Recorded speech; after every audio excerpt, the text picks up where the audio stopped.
This is Renelle, and welcome to Quality Hang with Rod Brooks and friends. And here he is now, your host, my main man, Rod Brooks. Thank you very much, Renelle. Indeed, it is Quality Hang, and I am Rod Brooks. As always, we thank you for joining us. And as always, I am joined by my partner in crime on this broadcasting adventure, my friend and yours. He is Marcus Osborne. What's up, brother? Not a thing. Just barely beat the clock because I had a technical meltdown. This is not meant to be this difficult. We just got the shot off before the red lights around the basket went red. I mean, we barely got this bad boy off on time, but we did. Here we are. And we are always grateful for the support, for the sponsorship of the fine folks at Hop Monk Taverns. 3 locations for you to get your eat on, to get your drink on of great quality craft beers, and to get your dance on to see some great live shows. 3 Hop Monk locations, Sebastopol, Sonoma, and Novato. Once again, thanks to Dean Biersch and all the folks over at Hop Monk for being presenting sponsors of this Quality Hang with Rod Brooks and friends. Thank you. Well, brother, here we are. Warriors in the second round of the NBA playoffs, and they have a 1-0 lead. And yay, that's great, except they have a 1-0 lead and now have a week, hopefully, without Steph Curry. Steph is done with a grade 1 hamstring strain, and the Warriors are saying that he will be reevaluated, Marcus, in 1 week. You know, I was just saying to someone earlier that the Warriors are very, very careful, and their lead doctor, Rick Celebrini, is very careful in terms of bringing guys back from injury. They always, no matter who the player is, the Warriors always err on the side of caution when it comes to bringing players back. So the good news is it's a grade 1 strain, just a minor tear for those who don't understand the grades of strains. So that is the good news. Anything more than the grade 1, you're talking about weeks, maybe even months, depending on the severity of being out with that hamstring strain. So it is good news that it's 1 week, but it's the NBA playoffs. That 1 week, you could be down 3-1. In the Warriors' case, they're up a game, so that is the best of all worlds. And the bad news is that Steph Curry is 37 years old. So, recovery time is going to be a little bit. I suspect it may even be longer. Like it wouldn't shock me if he doesn't come back. Yeah, and again, you just brought up the best point. 37-year-old Steph Curry. This is all because Steph's 37. Steph had to log heavy minutes in a series in which the Warriors were up 3-1 on the Rockets, and they could not close them out in Game 5 and Game 6. They eventually had to go to Game 7, where, again, Steph, carrying a lot of the workload, did a lot of the heavy lifting when it needed to be done. But I do think, though, for the Warriors, time is on their side, because here's what's interesting, that in between Games 5 and Game 6, there's a 3-day gap. So Game 5 is Wednesday, May 18th. Game 6 is that Sunday following. Now, the reason that is because the new Golden State, or I should say the new property of the Golden State Warriors, the Valkyries, the WNBA team that is just starting and playing at Chase Center in San Francisco, they have a home date. So because the Valkyries are playing their inaugural season and playing that game in Chase, that's why you have a 3-day gap in between Games 5 and Game 6. If the Warriors tie a knot at the bottom of the rope and hang on, and if this thing actually is the best case scenario where Steph is only out for a week, those 3 days between Game 5 and Game 6 might be the difference between Steph being able to play and make a difference in this series and Steph not being able to play and make a difference in the series. Yeah, the hope is that it actually matters. Hope is that we actually get to a point where they're still in this thing, because I mean, I was picking the Warriors to win this series just because I liked the matchup. I had them winning in 7, but you know what? I can very easily see them losing the next 3 games, and this thing is a wrap by the time we get to Game 5. Yeah, I wouldn't be surprised if they got worked tomorrow night. Just the adrenaline of game one wearing off, and also I just don't think the Minnesota Timberwolves are going to be as bad as they were in game one. So I mean I you know I'm not here to crush the optimism of Warrior fans, but I would caution Warrior fans to not necessarily use last night's performance, as impressive as it was. All right, but not necessarily use last night's performance as an expectation for game two and the rest of the series, because I don't know if you could expect another terrible shooting night from the Minnesota Timberwolves, who are a good shooting team. They're the second best three-point shooting team. The Timberwolves were in the Western Conference in the regular season. I don't know if the Timberwolves are going to shoot 5 for 29 in from three in a game as they did last night. So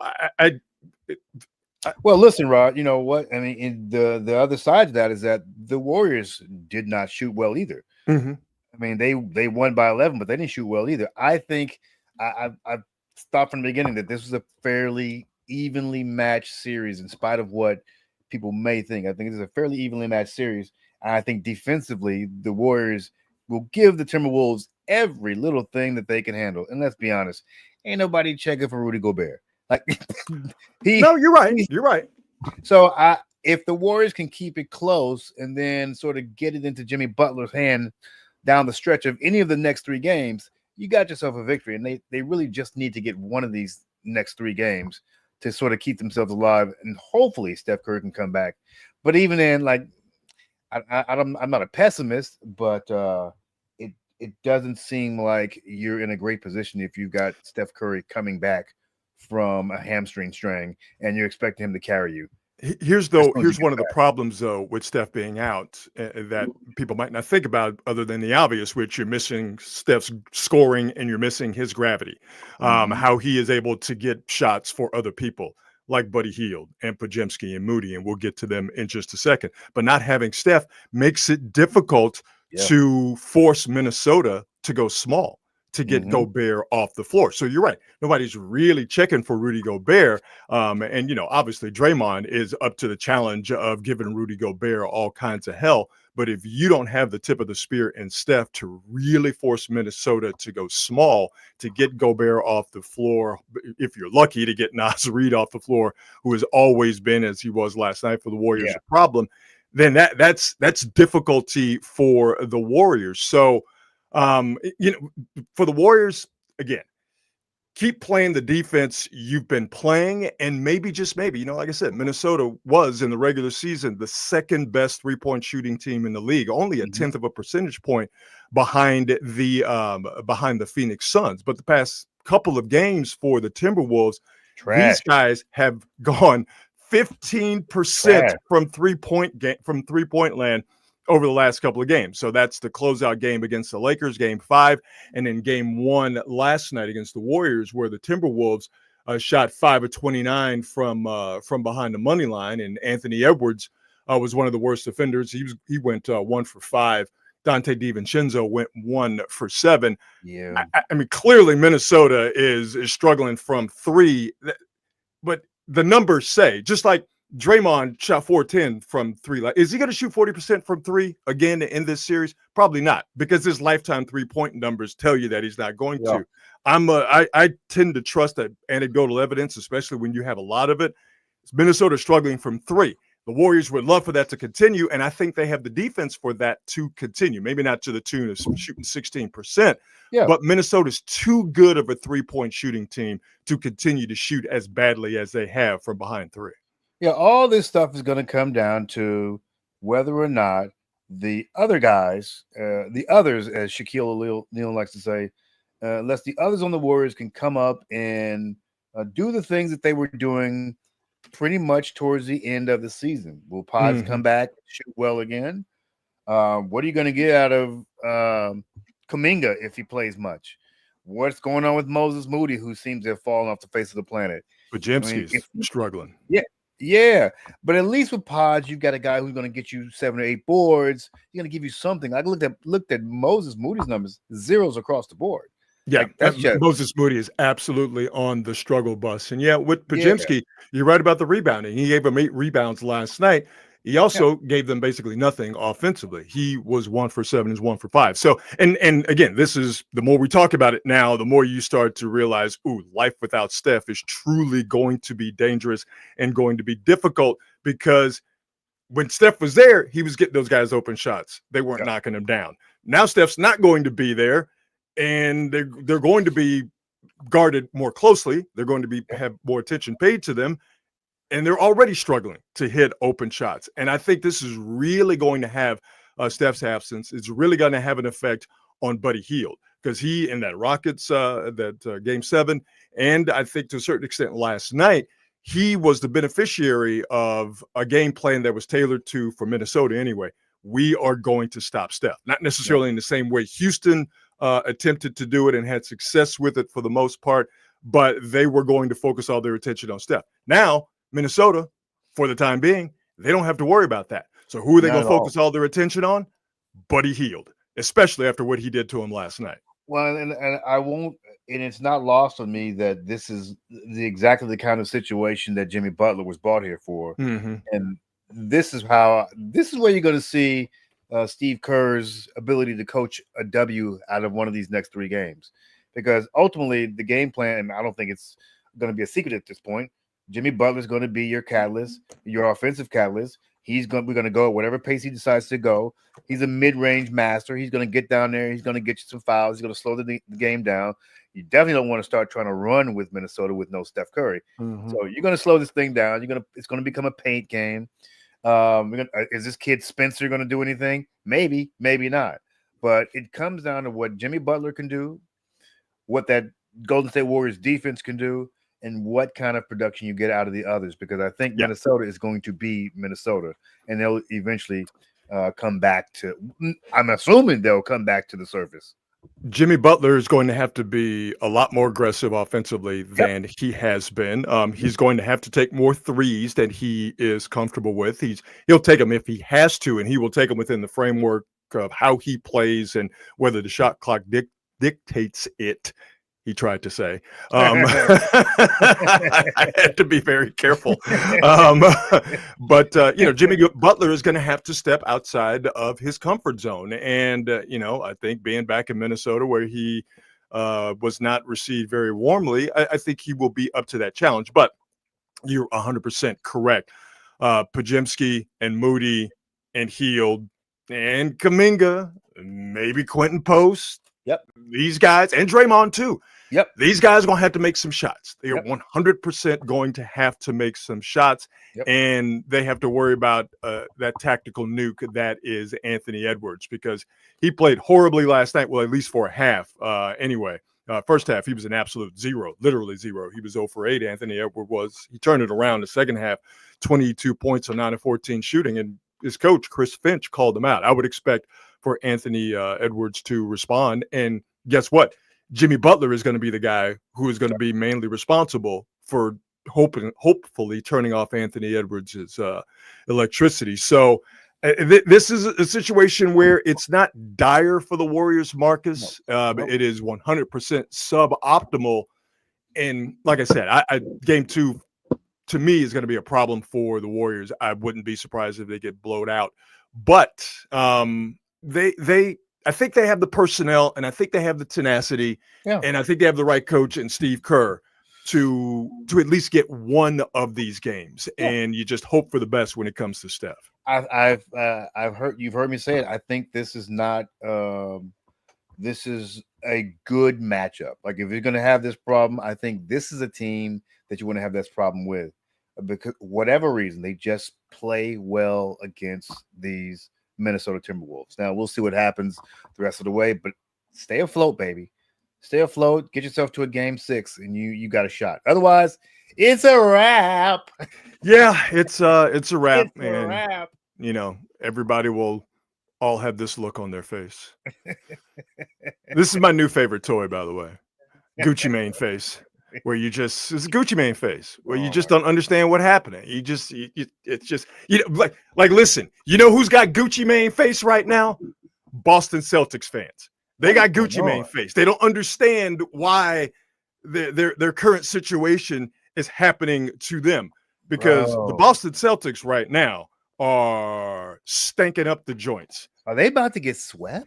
Along with the Cleveland Cavaliers, are we about to see 2 sweeps? It's 2 sweeps.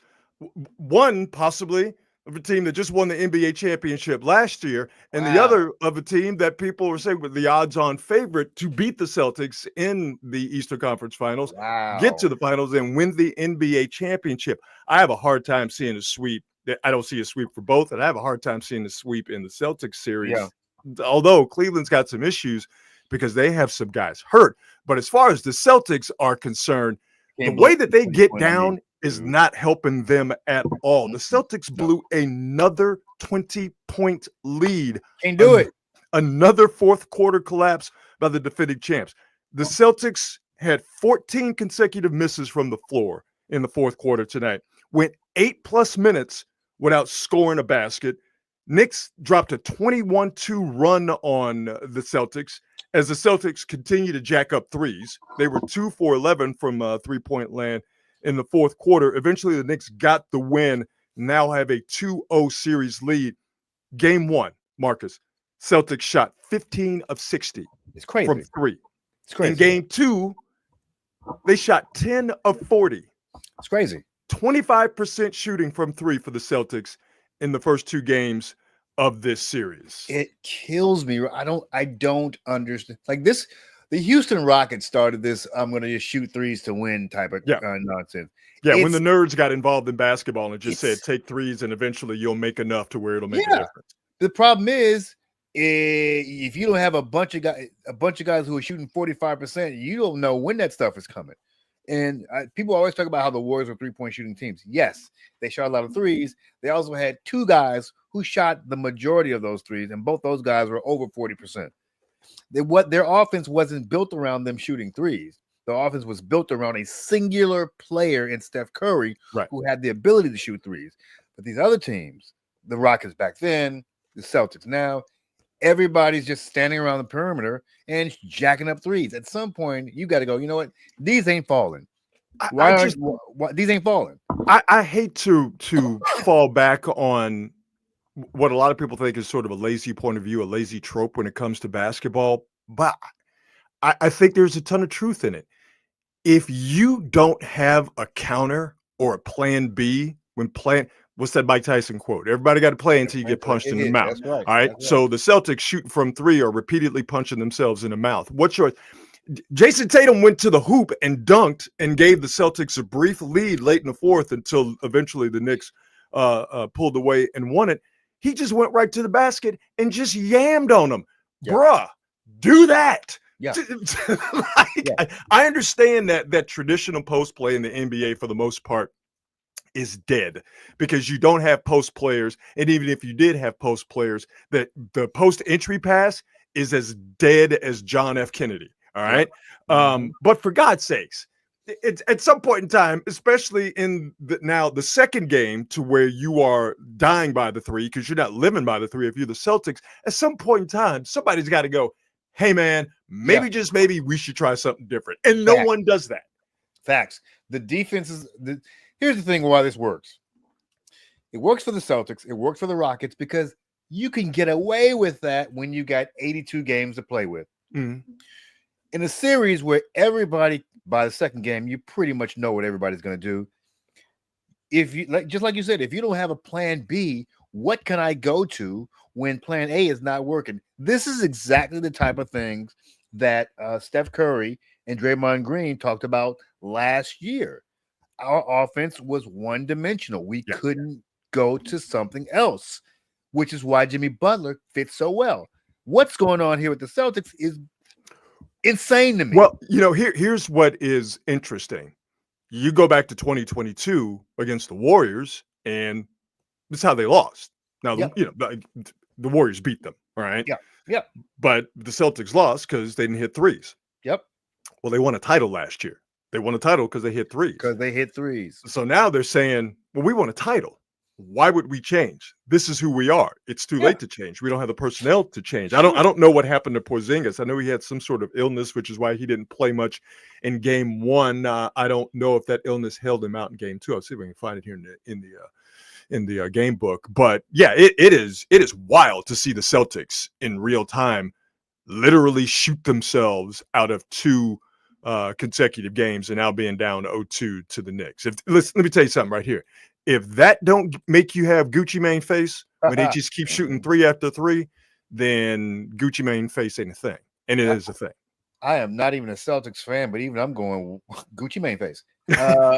What? Like, I don't know what the coaching is thinking over there. Like, I don't know why we haven't decided. Maybe we need to make some in-game adjustment.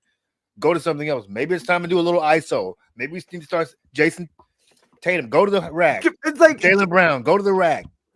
Jason Tatum. Well, I mean, Jaylen Brown. And see if I can find the box score here. Jaylen Brown basically did absolutely nothing today.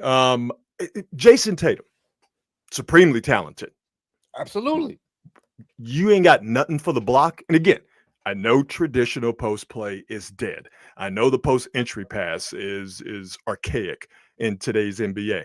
But you can't give me something on the block. Nothing. Nothing. A little fadeaway in the key. Something. This is ridiculous. This is the type of hoop I don't want to watch. If you put up 63s, I don't want to see that. Yeah. You know what? You're making them. If you're making 30 of them, then cool. It couldn't happen to a better group than the Boston Celtics. Nothing is going to ever make me feel any sympathy for Boston-related sports. By the way, Jaylen Brown, I said he did nothing. I was wrong. He had 20 points on 8 of 23 shooting. You know what that means? Jaylen Brown, you get the Gucci Mane face. I am absolutely going to wear this out. No one should have allowed me to have the controls to be able to pull up pictures that, for whatever reason, just make me laugh. So there you go. Looks like Denver seems to be satisfied with getting that split at OKC. They seem to be like, hey man, we did what we came here to do. It seemed like they had no choice. That's a good point. OKC pulled that belt out on them. The Thunder are like, okay, you know what? We kicked that one in game 1. Is that a record tonight? What, 87 points and a half in a playoff game? Is that a record? Seems like it. It's got to be close to it. 104-69 with 5 and change. 69, nice. 5. I guess not nice if you're Denver. 104-69 with about 5 and change left to go in OKC. I'm gonna go ahead and call it, even though these first few games in the NBA conference semis have been outstanding. All of the road teams winning, including the Warriors, including the Knicks tonight. I'm gonna go out on a limb and say that streak stops at 5. That Denver's not gonna come back being down 104-69. I tell you what, if Denver did come back, OKC should run away in shame, and they should just forfeit the entire series. OKC's too good. They tricked that game off in game 1 with some questionable decisions, not understanding seemingly timeouts, not understanding when to foul, when not to foul, missing free throws obviously didn't help. I mean, they spit the bit, but OKC it became like a college basketball game. Oh, 100%. Yeah, you could tell that was an OKC team that was not familiar with those surroundings. They were in the deep water and they started to flail around. That's the coaching. Yeah, and young players too. Yeah. But as we're seeing tonight, too talented, too good, and I think they are too well coached to have back-to-back stinker games like the Celtics. I have no love lost for the Boston Celtics. No. Honestly, I'm hoping the games continue to be as good. I definitely don't want to see stuff like Denver and OKC. I suspect that Denver will play better. Denver's a weird team because they seem to play the same way whether they're on the road or at home. So I can't get a good read on these guys. And I don't know if that's been the case, but every time I watch them, they lose at home, they win on the road. All these games that I feel like they shouldn't be winning, they win. Yeah, I mean, it's such an interesting situation with the Nuggets because, and I 100% thought this, once they fired Michael Malone, their former now head coach and the GM, whose name escapes me. I mean, I along with many others thought, okay, that's it.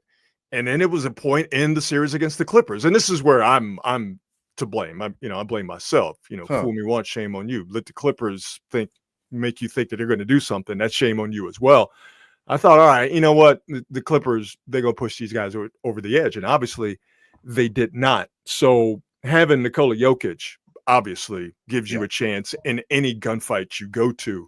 Don't give you a game the Denver Nuggets. But there is, I mean, clearly, as we saw in game 1 against OKC, and what they did in the Clipper series, there's clearly an intestinal fortitude within the Denver Nuggets. And I would say a championship mentality, because this crew did win a title a couple of years ago. Again, having a player of Jokic's stature and ability makes you a good team. But they got winners on that squad. I'm going to call Jamal Murray a winner because he won a title. I'm going to call Aaron Gordon from San Jose, California, a winner because he won a title. Russell Westbrook has yet to do that, but Russell Westbrook, while it can be a roller coaster ride, Russell Westbrook will help you and hurt you. But when he helps you in areas where you absolutely need it: energy, rebounding, tenacity, all that stuff. Michael I think still over there too. So I just think what they have as a collective in terms of their talent and what they have in terms of their mentality, it's hard to count these guys out, even though they're getting smacked around. If they keep it close, 106-69 with 4:30 left to go in the fourth or the third. This is kind of the formula for these sort of championship, these veteran teams. They could get blown out by these young teams, but these games are close. It automatically tilts to the more experienced squad. Yeah. Especially if you've got that guy like Joker or a Steph Curry or even like a Jason Tatum. If you keep it close, you can bring it down to those guys and get yourself some W's. But you got to be able to keep it close. Let's get to some miscellany, shall we? The Dallas Cowboys, who are always good for a laugh, have traded for George Pickens, formerly now of the Pittsburgh Steelers. Someone said, I'm pretty sure it was on Twitter, that George Pickens plays football like he has early onset CTE and nothing but NBA young boy lyrics running through his head. And ever since I read that, it's like seeing the arrow in the FedEx logo. Once you see it, you can't unsee it. And when I heard that, I'm like, yeah, that absolutely describes George Pickens. He's an absolute physical specimen. Yeah. He's got talent for days. But Marcus, here's one of George Pickens's highlights. Here we go. So you can't do that. Now, it's against the Cowboy, which in theory I'm fine with. But no, you can't do that. And I'll say this. Mike Tomlin is a very strong coach with the Pittsburgh Steelers. Yes. Mike Tomlin coached Antonio Brown. Yes. If Mike Tomlin is willing to give you up for they were late round draft picks. If Mike Tomlin's willing to give you up, you's a problem. Yes, indeed. And Antonio Brown got plenty of chances in Pittsburgh too. Plenty. So then Mike was finally like, you know what? I got to get this guy out of here. No. You can't. There's just some cats, for whatever reason, they just don't know how to not be a problem. And at some point, the talent does not merit the amount of trouble that you have to go through in order to deal with some of these kids, man. Yeah. Going to the Cowboys, it couldn't happen to a better group of people. Dak Prescott throwing picks, CeeDee Lamb demanding the ball, Jerry doing his thing. Pickens out there just running wind sprints and getting even more frustrated every time he does not get the ball. No, this is going to work out great for Dallas. That's my prediction. It's going to be absolutely great for Dallas. Cannot wait to see this. Oh, and by the way, Pickens is in the last year of his rookie deal. Oh, Lord. He might shoot a guy.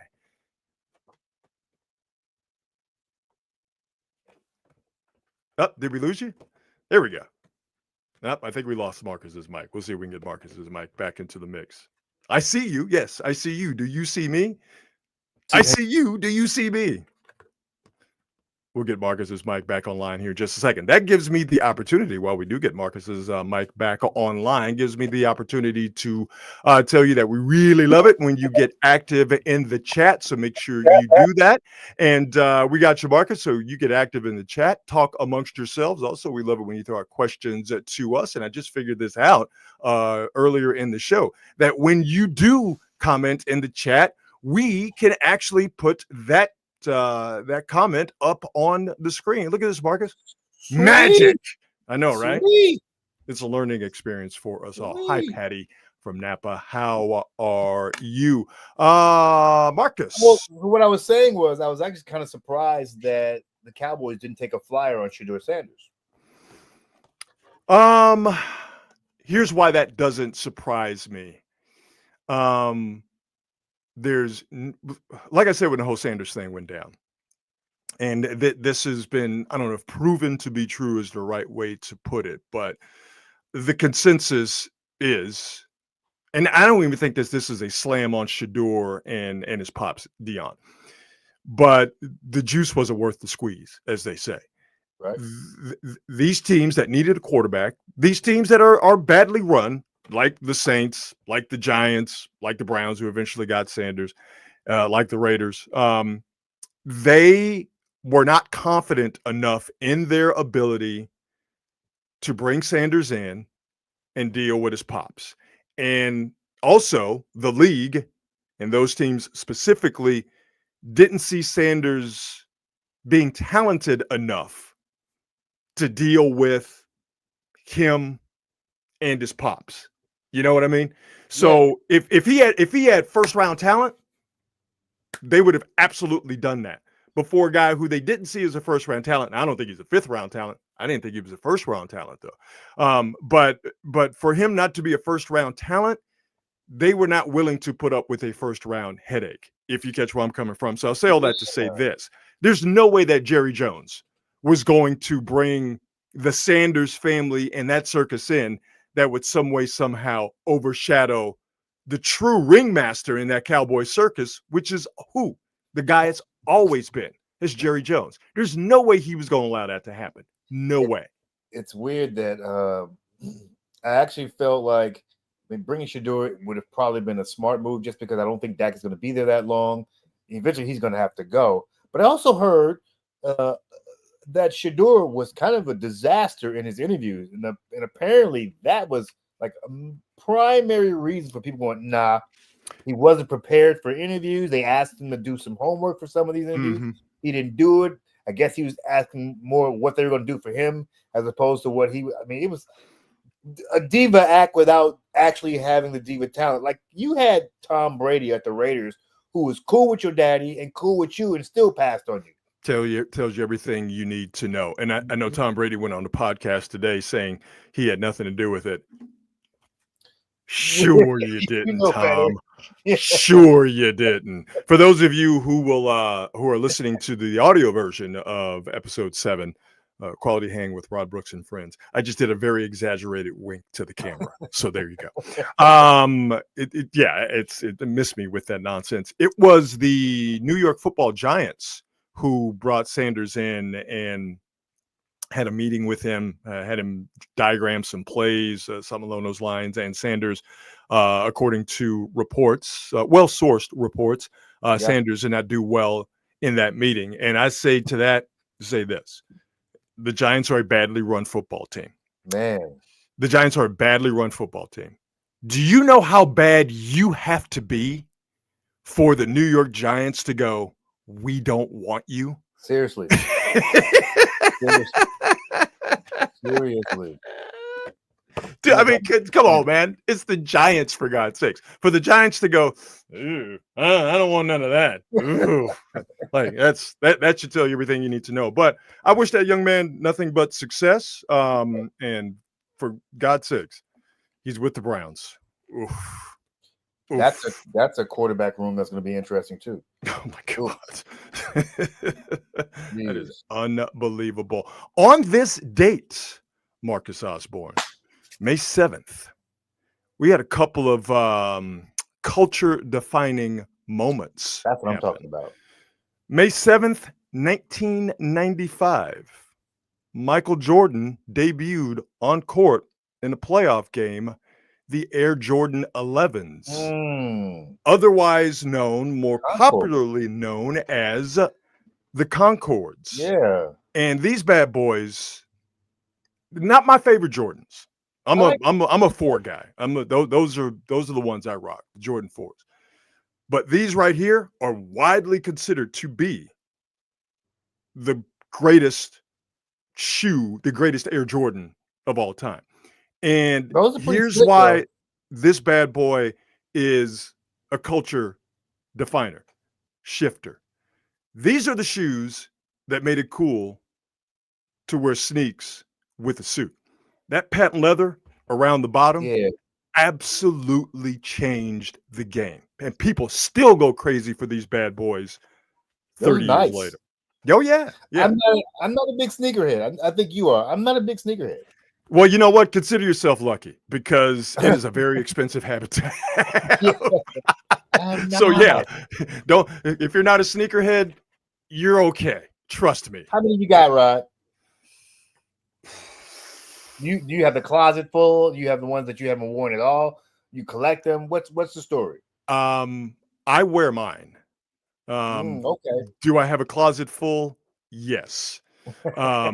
I'm very selective when I wear them, but I rock mine. I don't hide them in a closet, but I don't bring them out for, if the weather is inclement, I'm not wearing that. I'm not wearing the kicks. That ain't happening. Which ones do you wear the least? Like, these don't come out unless it's a special occasion. I wish I had a picture of them. The Jordan 4s, they call them breads. They're black, red, and gray. If you the picture of when he won the dunk contest in 87, these aren't the ones, but he's wearing the black and red Jordans. They're similar to those. Those are the ones that I only wear those on very special occasions. But you know what? I'm not a suit and sneakers guy. That's just I cannot pull it off. I just don't feel comfortable doing it. To those who do it, and a lot of people do, knock yourselves out. But for me, it's just not a look that I particularly care for, just in my own personal get down. Yeah, I will rock some. No, they have to be some very special sneakers or tennis shoes, as I say. Oh yeah, they're still tennis shoes, absolutely. Yeah. In order to wear them with the suit, although I will rock with some slacks or something like that every now and then. Yeah, I can't do it. I cannot do it. I just absolutely cannot do it. All right, so that's May 7th, 1995. Jordan debuted the Concords back in the day. On May 7th, 1992, this bad boy came out. And you want to talk about shifting the paradigm. Sir Mix-a-Lot dropped Baby Got Back on this date in 1992. Wow. And here's why this is not just a Stone Cold classic, not just a jam that still gets the party going, 30 plus years later. This song, this rap song, absolutely changed America's beauty standards. Absolutely. Yeah. This song shifted how people thought about what was pretty in the United States of America. Because before 1992, not everybody was on the same page as Mix-a-Lot in terms of what they thought was beautiful. Sir Mix-a-Lot, with that one song that is still popping to this day, changed how America looked at certain parts of a woman's anatomy. That's how you know that this song was a culture mover. I say thank God for Sir Mix-a-Lot. Thank God for Sir Mix-a-Lot. Because I don't know about you, but I felt like I was a monster for looking at the behind. Everybody was like, oh my God, Marcus, you like, that's just fat. Like, yeah, it is. Yes, it is. Like, what are we talking about here? Sir Mix-a-Lot let you know that you had a tribe that you belonged to. You weren't alone. Rod, I saw myself on screen when I saw Baby Got Back video. and to be fair, what I think the sucky part for Mix-a-Lot is that before that particular song, this dude was like, he was like revered as a hardcore, like gangster, not gangster, but he was revered as a hardcore rapper. Seattle, he put Seattle on the map. Yep, absolutely. My Posse on Broadway is clearly not as popular as Baby Got Back, but My Posse on Broadway was huge. That was coast to coast for hip hop heads. Yeah, that whole album was insane. And then this song comes out, makes him the Sir Mix-a-Lot that everybody seems to know, and they even call him a one-hit wonder, which kind of rubs me the wrong way because this dude had slaps. Yeah. And Mix-a-Lot is still eating off of Baby Got Back, and rightfully so. Yeah, no, it's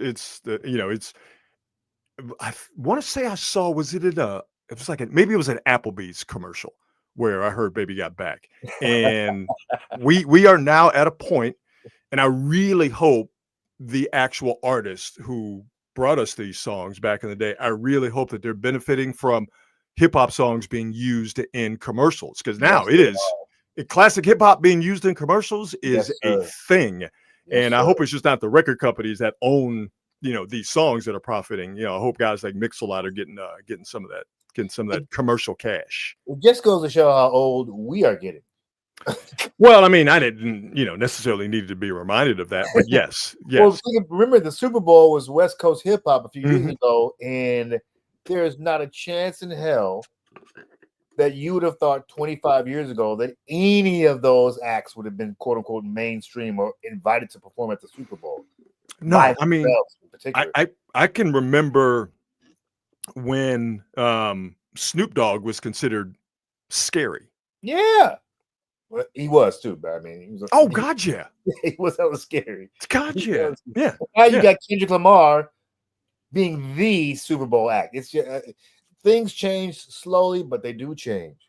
Yeah, man. Yeah, like Notorious B.I.G. said, who knew that hip hop could take it this far? Yeah, here we are. But yeah, man, Baby Got Back. Sir Mix-a-Lot dropped this classic on May 7th, 1992. It still gets the job done. It still slaps, and even white boys got to shout Baby Got Back. So and they are. There you go. Let's check in on Klay Thompson, shall we? Klay's got some free time, with the Mavericks not making the playoffs, and Klay decided, you know what? I need a new look. So let's see what Klay Thompson's got going on here. All right. Let it grow out a little bit. Klay got that good hair. Got some Indian in his family. Whoa! Okay. All right, Klay. We see you. Busted him down with a low taper fade and a lineup. Okay. All right. We see you. Yes, back to that John B look from 2015. You know what? He does look like a protagonist in a Tyler Perry movie. He does. Look at Klay. I get it though. It's a throwback. I get it, because after a while, dealing with all that hair on your head can just be just a pain after a while. I get it, Klay. All right, Klay. We see you. Klay embracing his black side. All right, Klay. We see what you're all about. Low key, Klay is a light-skinned gangster. People don't really know, but if you know, you know. Yeah. I think Klay is definitely one of them still waters run deep guy. Ooh, yeah, you know what I mean? Yeah, boy. I think Klay is definitely that kind of guy. What's that? I'm not a killer, but don't push me.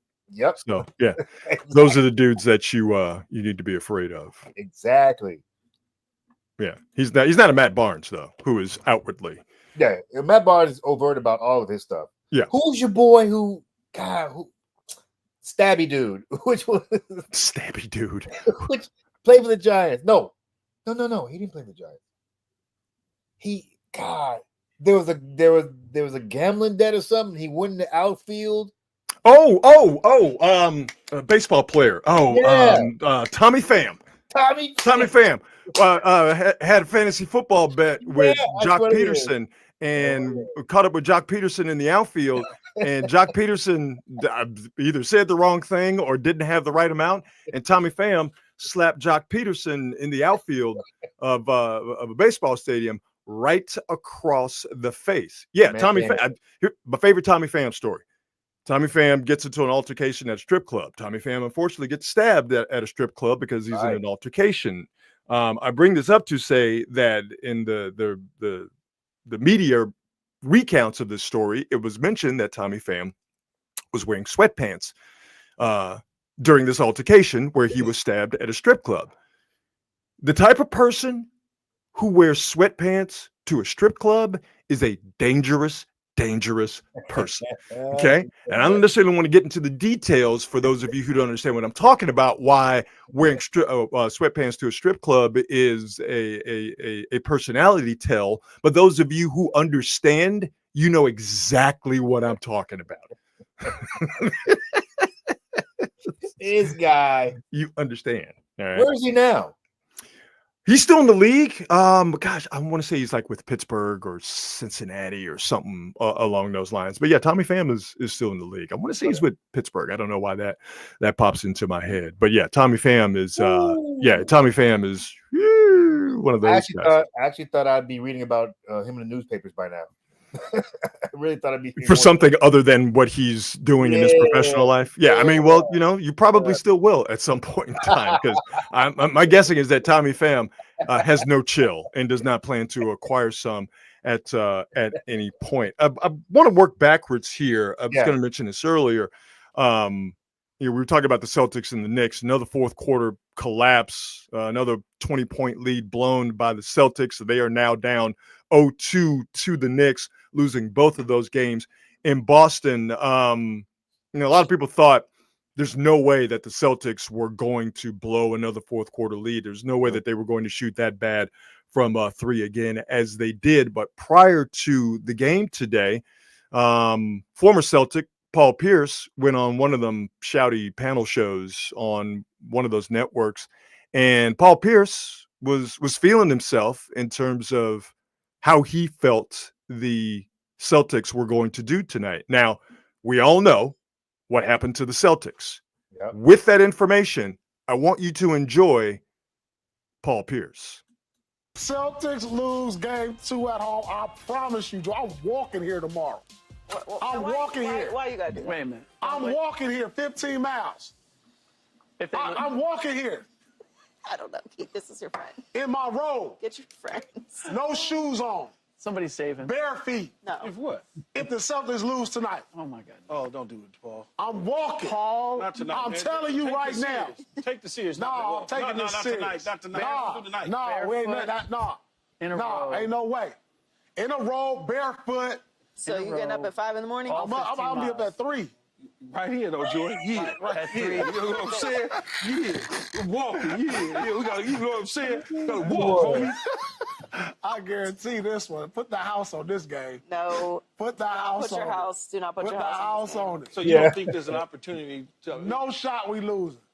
There's no way. No chance. Paul. And you got a better chance at walking out of the studio and seeing a dinosaur. All right, couple things.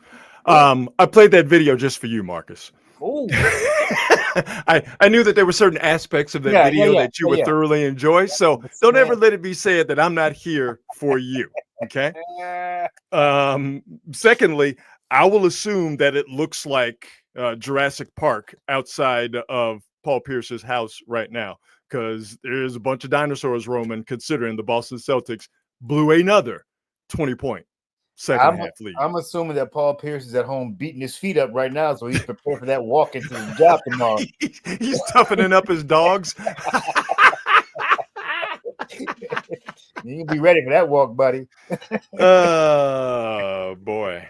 So shout out Joy Taylor, by the way. Yeah. I wanted to get you some footage of your girl. I know how you feel about Joy Taylor. And that chick is she wilding right now. I don't. Maybe we'll get into what she's how she's. Well, she's got a couple of podcasts. Oh, a couple of podcasts. Yes, she does. Yeah. And she is speaking freely about things that are important to her on these couple of podcasts. Lord. Yes. Lord have mercy. Settle down, Whitlock. Easy. Well, I'll never go full Whitlock. I'll be much more respectful than Whitlock. Because I do respect Joy as a media personality and as a human being. Of course you do. Absolutely. because you are a good person, Marcus Osborne. You are a very, very good person. All right, here we go. Best thing I've heard today as we wrap up another installment of Quality Hang with Rod Brooks and Friends. It's the last thing we do on the show. And the best thing I've heard today was the Catholic Church starting its selection process for a new pope.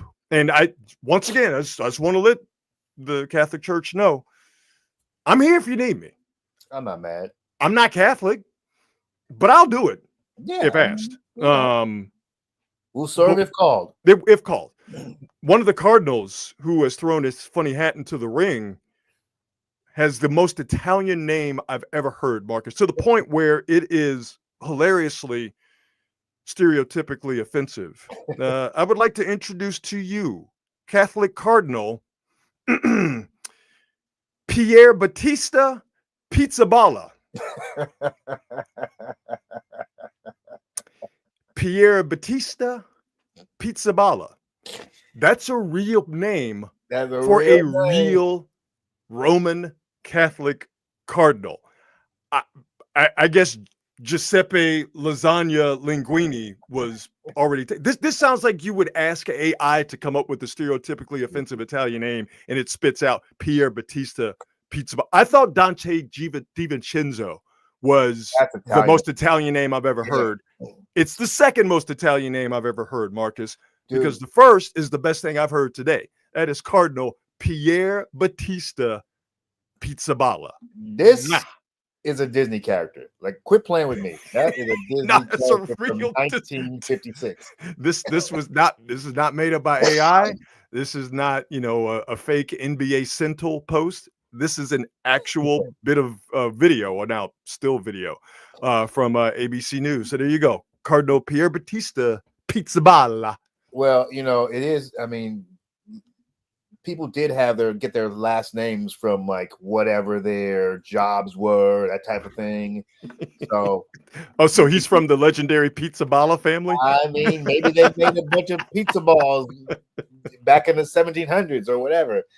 It had to come from somewhere. We used to eat those back in the day when we were kids. You go to the frozen food section, you get like a Tostitos pizza ballas. They were delicious. Bro, you know how tough his childhood must have been. Well, I mean, apparently it drove him right into the priesthood. So yes, I have a sense. My man was like, I don't want to have nothing to do with nothing no more. You're either an Italian midfielder for the national team, or you become a Roman Catholic cardinal. He chose the latter. I mean, he could become Pope, so maybe it did work all out for him. Nah, they can't let no dude named Pier Battista Pizzaballa be the Pope. He's gonna change his name to like Pope John Paul the 17th or something. But if you do become Pope and you're Pier Battista Pizzaballa, you got to rock with that. You got to be Pope Pizzaballa. I would. I definitely would. I'll be dropping hip hop tracks and everything. I'll be doing features on Kendrick's song, everything. Are you kidding me? Little Pizzaballa is about my name.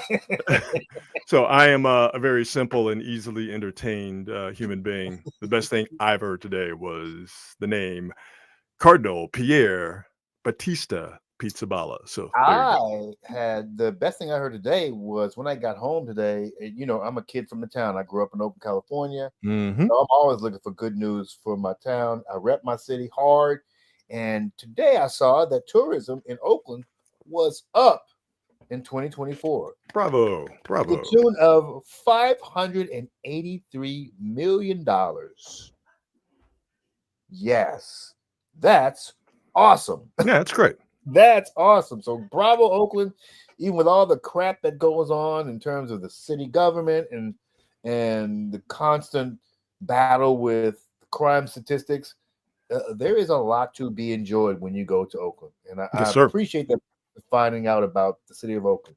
You go there, you get around Lake Merritt, or you go up into the hills, or you get into the Rock Ridge area. I mean, it's a lot of cool stuff. And the nightlife, essentially, folks in San Francisco are coming over to Oakland now because San Francisco nightlife has been decimated since COVID.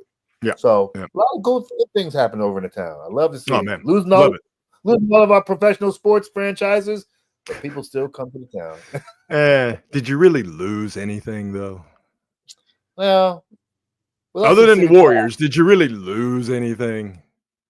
I would say here's the one that really bothers me. If I'm really being honest, the one that really bothers me is losing the Oakland A's, even more so than the Raiders. The Raiders are obviously, their football. They are the Raiders, of course, but losing the A's was a big deal because from a financial standpoint, that's the team that employed the most people for the longest amount of the year. Sure. You had 82 games at home.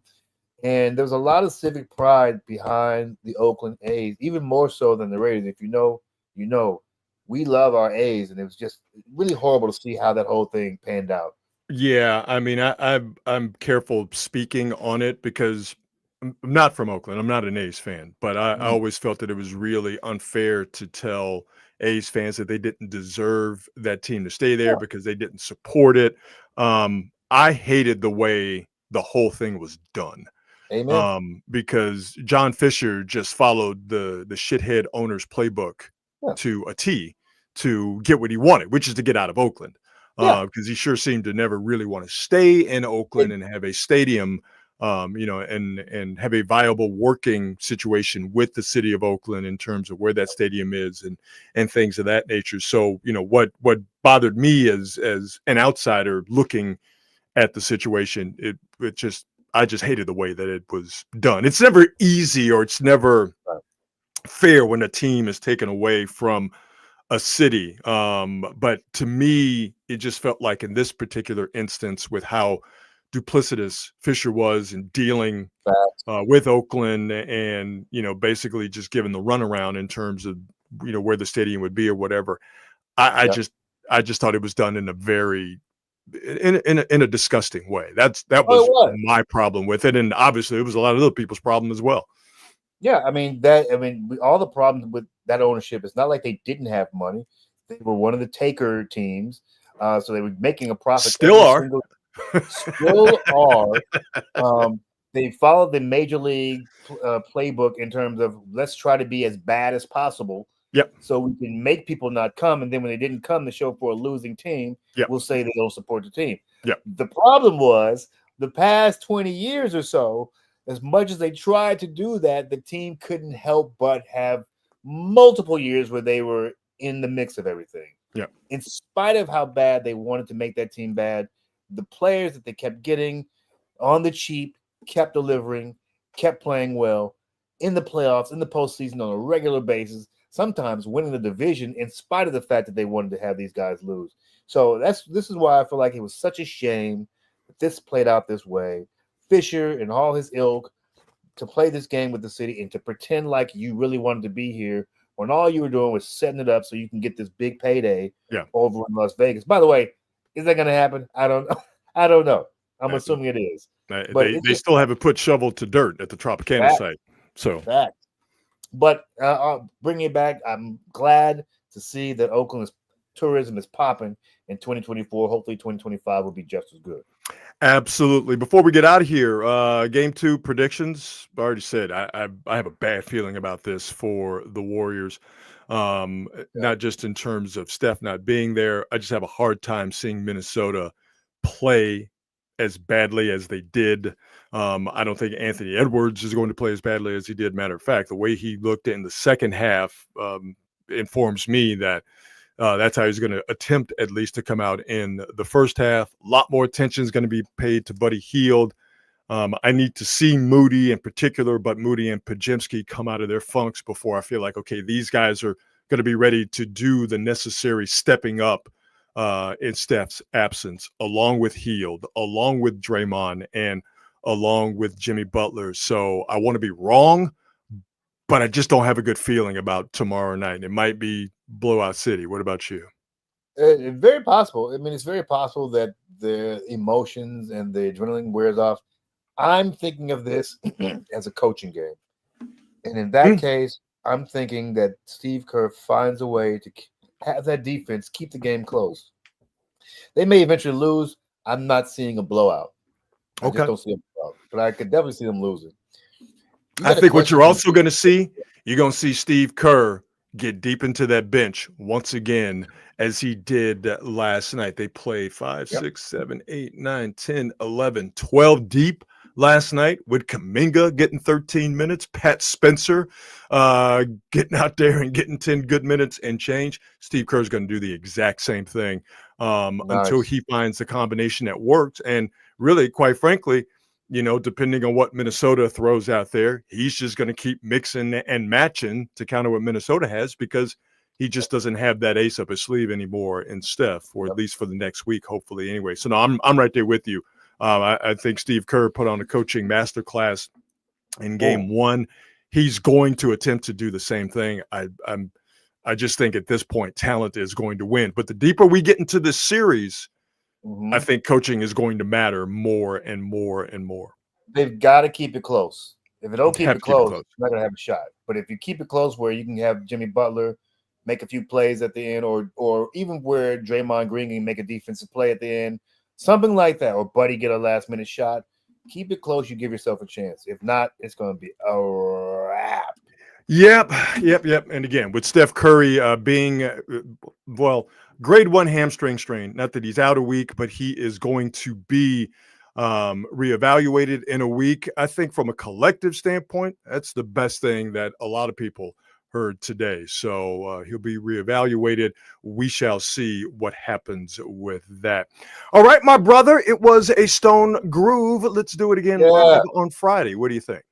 Let's do it. Hopefully we got good news for Warrior fans. Yes, sir. And once again, thanks to the fine folks at Hop Monk Taverns. Make sure you visit them online at hopmonk.com to see who's performing at their venues located in Sebastopol, Sonoma, and in Novato. All right, my brother, let's do it again on Friday. And everybody out there, we always appreciate you hanging out with us here on Quality Hang with Rod Brooks and friends. Have yourselves a great evening. And as always, be good and be good at it. We'll see you. Bye.